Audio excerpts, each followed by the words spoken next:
Hello, everybody, and welcome back to Curbside Sit Downs. We are here with, obviously, Vanessa. and Special guest Desiree Martinez, Nico's mom. that's right, and welcome back. Okay, so with our special guest, we are going to ask her a few questions and get to know a little bit of what she is doing and what others are doing with her. So, do you want to explain what it is that you're doing? Okay. I am a member of a non-for-profit organization called Nanas Tatas. We have our own website, nanastatas.com. That is an organization that started to bring more awareness to our Hispanic community on breast cancer. There are 3 members on the board who have experienced breast cancer. We have 2 members that are currently undergoing treatment. I am a survivor. This September will be 8 years. Wow. Yes. And so this non-for-profit organization started last year, and we had our first fundraiser, and we were able to raise over $3,000 for Lucero, which is an organization that helps give screenings and mammograms to women in need. And we started this because of our CEO, Diana, and she wanted to bring more awareness because going through her treatment and research and learning more about breast cancer, there was very little research out there for us Hispanic women. And so she found a purpose and a need to bring that awareness within our communities and to help save our women and men who also get breast cancer. And so we became family through marriage. And this is something that I was passionate about going through my own breast cancer. I was trying to find research and books to read as I was recovering from my bilateral mastectomy. And I couldn't find any. I couldn't find a book that with an author or a woman that experienced what I was going through. So it was hard to make that connection. And I knew I wanted to do something different. And I knew I wanted to, God put me in that position to teach others. Being a teacher, I'm a teacher all the time. You know that growing up with me. And if I can share my story and help others, as well as the other girls, our support team, and as well as the other girls going through their treatment, then we could rely on someone. And we have our support team of women that have experienced that, women that are caretakers and that are our support team can help us. And therefore, we can find that strength to reach others outside of our circle to help them and let them know it's okay. You have a group of chingonas that are right there with you, you know? So I'm glad that I've been a part of that. Okay, and with that, like how you said that you wanted to have a voice and there's other members, joining you and stuff like that, what challenges and phases have you faced through that process? I think some of the challenges that we are facing is that some of our girls are still going under treatment and taking care of our own within our circle first and making sure that they're good because we are their support team. There's 10 of us and them going through their treatment and still trying to raise the awareness, but their whole heart and their whole soul is in it. And other than that, I feel like we've been doing really good. We're ready for our second fundraiser. Okay. It will be October 12th at the Summit Park District. You can find the information and buy our tickets on the website. And this being our second one, we have collaborated with Dr. Claudia Tellez through Northwestern, who opened up a breast cancer center for Latina women that are in need of screening. And it doesn't matter if you're documented or not. We're trying to save as many women as we can in our culture. And so part of our proceeds will go to them and helping them. I know they have government and they get scholarships and funding from different places, but it's not enough because that is a number one killer in us Latina women, because by the time we get diagnosed, it's too late and the treatment is extensive and the payment and trying to figure out how are you going to manage your role as a mom, as a wife, on top of getting treatment. And so that could be debilitating. So, yeah. Okay. With those challenges in mind, what has your organization accomplished? Well, we've accomplished to be able to have our first fundraiser and to help the organization Lucero. I didn't think they expected that much, but we were able to raise that amount. We also accomplished a close-knit circle of women that have strengths where others lack. Right. And so we have a bond, a sisterhood bond that will last forever. And we've met so many people just selling our merchandise at different organizations and feeling that connection. They felt an instant connection to us saying, oh my God, my sister or my aunt or my mom was going through that. Oh, I understand where you're coming from. I want to come to your event. And we also have other people that are giving us flyers on insurance when a catastrophe happens, such as an illness like this. And so we've collected so much research from different organizations and people coming up to us that we have those resources to help them immediately at our hands. Yeah. So we're reaching out to many people. And which is nice. Yes, which Wonderful. Is amazing. Mm-hmm. Yes. That's fantastic. What's your ultimate goal?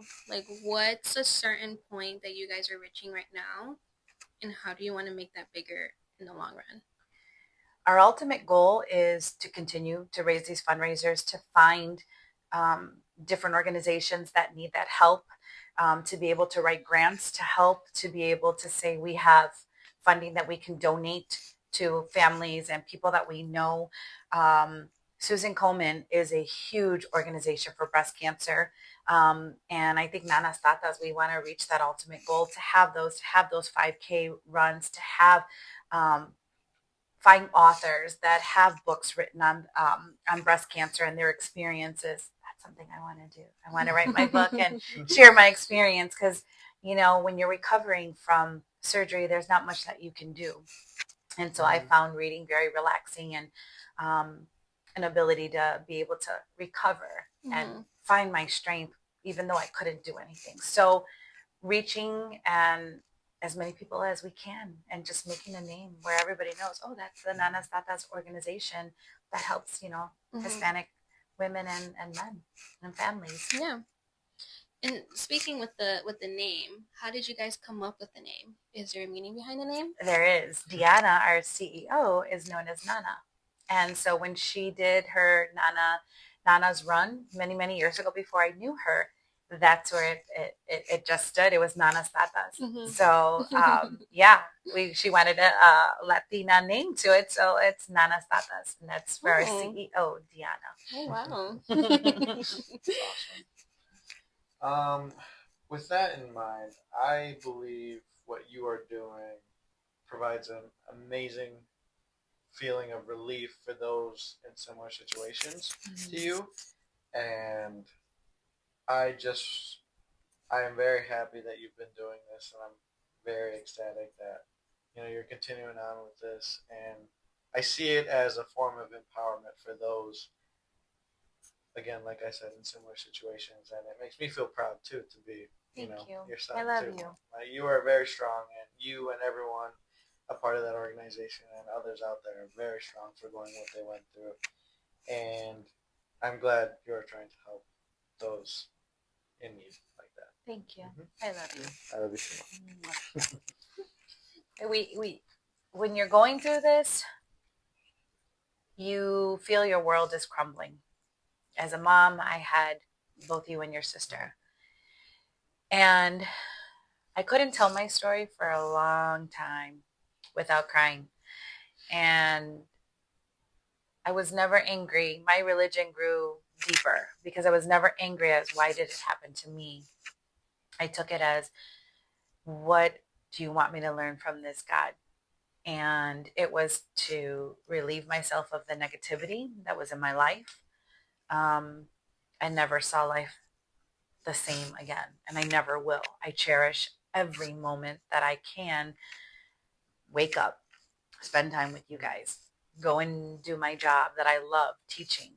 And so little by little, it took time to be able to tell my story and not cry, even though I do cry sometimes. I'm not going to lie, because it brings back those times. But I learned to pick myself back up and say, okay, you're a mom.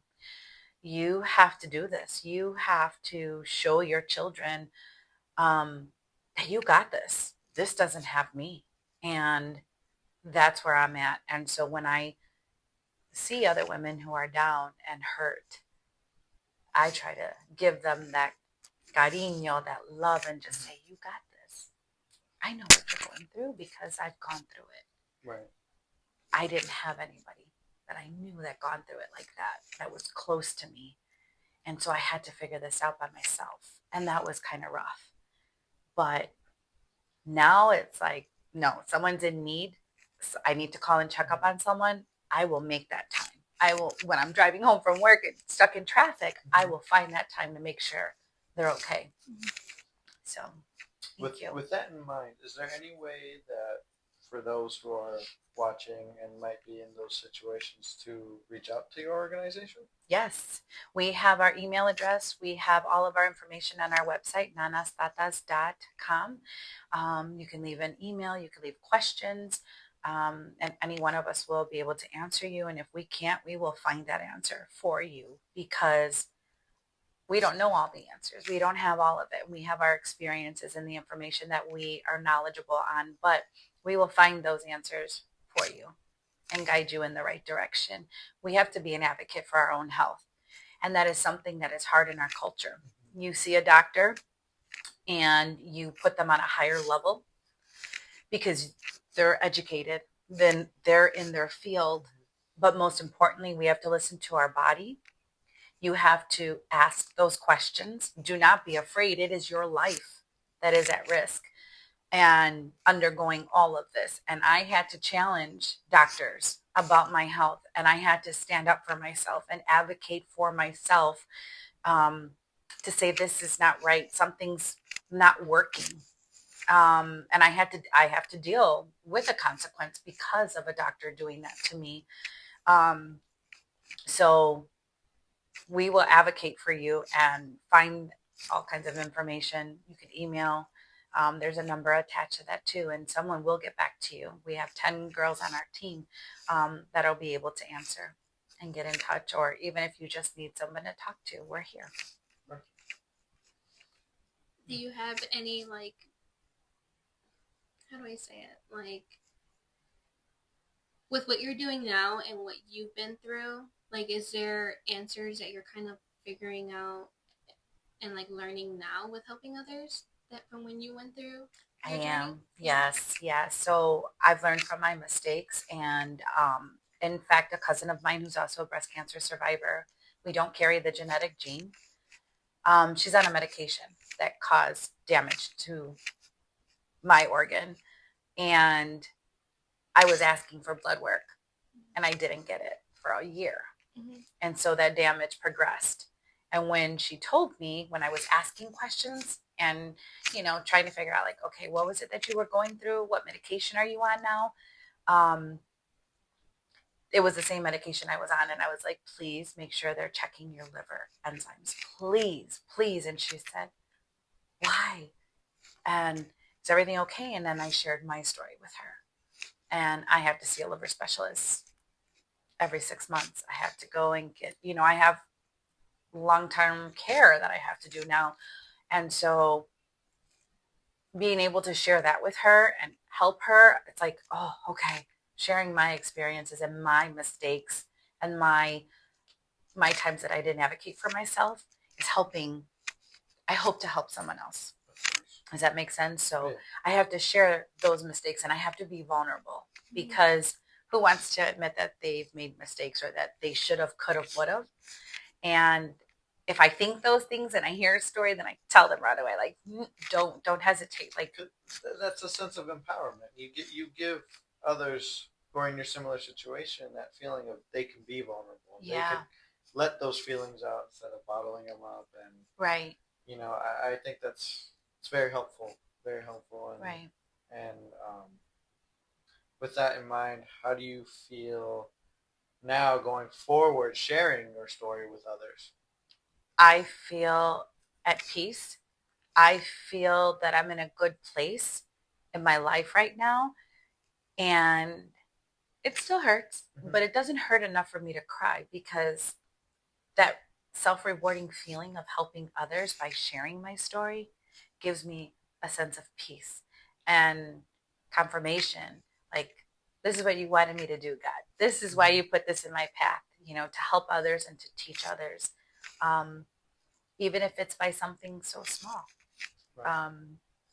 And I've learned that when I need to rest, I need to rest. And it's not just, okay, I'm done. The cancer's out. I'm done. It's not that. It's you have to listen to your body. You have to think, okay, this can come back because it can come back. Mm-hmm. And so I've been very preventative with looking forward, like making sure that I'm doing what I'm supposed to be doing, to make sure that this cancer doesn't come back. And if it comes back, then I'm ready. I'm ready. I will not give up. I'm a fighter, and this is not going to take me. It's only God's will. Yep. That's it. So. And your support system is very, very strong. Yes. Mm-hmm. With that, we will have the link for Nanas Tatas on our description. We will be sharing their content as well on our Instagram. Do you have anything you want to say? We will be at Dormann Dunn. It is an American Legion, 2129 West Cermak in Chicago on September 8th, the first Bears game. We will be selling our merchandise, but you could also purchase your merchandise on the website. And we'll just be there as our team, as a Nanas Tatas group, and selling our merchandise and helping people to buy their tickets online. So, and every little thing helps everyone. Even a share, a like, a comment, that all goes a long way too. Yeah. So I do want to say thank you for joining us. And thank you for sharing your inspiring story. Thank you. I love you guys. Thank you. Appreciate you coming here for us. Make sure you guys go represent our sisters in pink. Even if anything helps. Anything helps. The month of October is Breast Cancer Awareness Month. I will be wearing my pink shirts. I will be representing our sisters in pink. I hope you will too. Yes.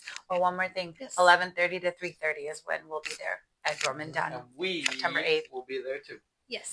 Ooh, maybe you guys can go live so that you can meet the rest of the committee. Yeah. And then we could go live on YouTube too. Yeah. I just discovered that. Nice. Okay. There we go. Yeah. Yes.